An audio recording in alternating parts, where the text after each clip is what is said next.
101 பாட்டு பாடியிருக்காங்க. இயன்றதை படிங்க, நிச்சயமாக சொல்லலாம். இந்த கடைசி பாட்டில் அவங்க சொல்லும்போது உண்மையிலே என்ன கருணைன்னு தெரியுது. நம்முடைய நில உலக வாழ்க்கையில் எஞ்சிய காலம் கொஞ்சம் இருக்கும் அல்லவா, அதில் பேராத காதல் நமக்கு பிறக்கும். பேராத அப்படின்னா நீங்காத. நம்ம ஒரு தடவை வந்துடுச்சு அந்த அன்புன்னா அந்த அன்பு நீங்காது, அது பிறக்கும். சரி, இந்த உலக வாழ்வை முடிச்சிட்டோம், நம்ம மேலே போகிறோம். போல நரகமாக சொர்க்கமாக தெரியாது, அடுத்த பிறப்பாக தெரியாது. ஆனால் அம்மாவுடைய அந்தாதியை படித்ததுனால இங்கேருந்து விடைபெறுகிற நாம் நேர திருக்கையிலாயந்தான், சாமி திருவடி தான். அண்ணல்கிட்ட போயிடுவோம், கையில் அண்ணல். அங்கேயும் போய் அன்பு வரணுமில்ல.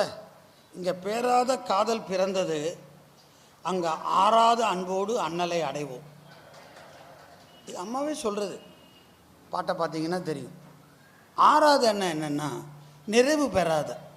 சாமியை கும்பிட கும்பிட அன்பு வந்துக்கிட்டே இருக்கும். அந்த அன்புக்கு முற்று சொல்ல முடியாது, அதுக்கு முடிவில்லாமல் வரும். அந்த முடிவில்லாத அன்பினை முக்கண்ணுடைய முதல்வன்பால் நமக்கு ஏற்படுத்துவது தான் காரைக்கால் அம்மாவாக்கு. இப்போ பாருங்கள், எத்தனை கருணை பண்ணியிருக்காங்க. யாராலையும் செய்ய முடியுமா? ஈஸ்வருக்கே திருத்தாயார் அல்லவா, அதனால் முடியுது அவங்களுக்கு.